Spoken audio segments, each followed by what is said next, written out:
Today we'll discuss where GTA 5's story would go if the crew got arrested during the jewel store job. This video is based on an idea by one of you guys, as well as the alternate cutscene that you get if you don't get out of the jewel store on time and the crew actually gets arrested in this non-canon cutscene. Well, let's make it canon. If everyone goes down, not including the hacker and Lester, that means that Michael is likely going to prison for life, Franklin is likely sharing the same fate, but this would also affect someone else in a significant way, and that's Dave. Well, Dave is also going to prison, as the moment the cops figure out who Michael truly is, which it's likely that they will, his secret would then be revealed, of course, so Dave would go to prison for 5 to 10 years, let's say, for essentially working with one of the most wanted criminals of the US. As for Michael's family though, well, they're all fucking dead. Why? See, when Martin Madrazo wouldn't get any updates from Michael and not receive his payment,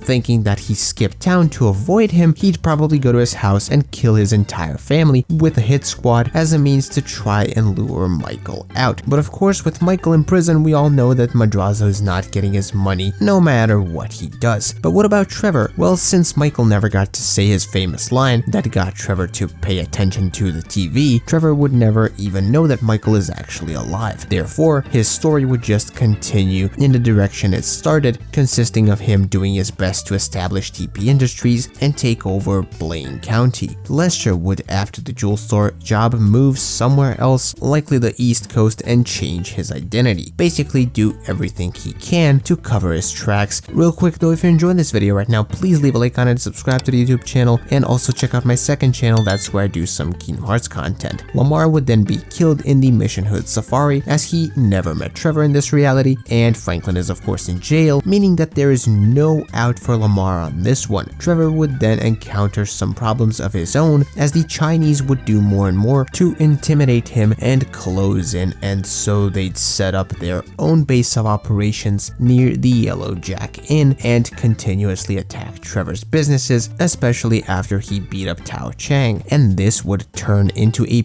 probably weeks or maybe even months long war between TPI and the Triads. And I do think that eventually the Triads would back off because they lose so many guys, and I don't find this that hard to believe in, especially when you consider what Trevor did to the Lost MC and especially the O'Neill brothers earlier in the story. So to recap things with our main crew, Trevor never reunited with Michael and stayed in Sandy Shores, Michael's in prison, Dave's in prison, Lamar's dead, and Franklin's also in prison, Lester has gone MIA. Now, what about the bad guys? Well, almost all of them won, kinda. Steve Haynes does fine because he never crossed paths with Michael or Trevor. Stretch got rid of Lamar, so he's good. Devin Weston is, for the 500th time, the ultimate winner, as in this reality, neither him or Solomon ever met Michael, meaning that he can do with the movie studio what he wants and when he wants it. The Triads wouldn't be doing too good because of the pretty much war between them and Trevor's gang. And with that said, I want to thank you for watching this quick GTA 5 what if. Leave your thoughts and opinions on this topic in the comments down below. Leave your what if suggestions also in the comments of this video, but make sure that there's something that actually affects the story. Until the next video or stream, bye bye.